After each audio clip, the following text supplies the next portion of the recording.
How to connect Revolut to Shopify. Well, as you might have noticed, if you go to the App Store like this, it will, when you type in Revolut,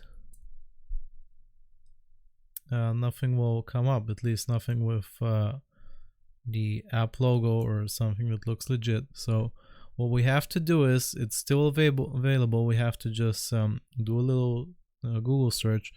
You just type in Shopify install Revolut into Google, and this should come up by Revolut Docs. You just press on this one, install the Shopify payment app, and it will take you to this page which has these step-by-step instructions. You can follow them, and you just go to the Revolut Pay app from here, and it will redirect you to the Shopify App Store, and now you can install this. You just install it, and then you follow the steps as it was described here. You connect it to your Shopify account and to your Revolut account, and that's it. That's how you connect Revolut to Shopify.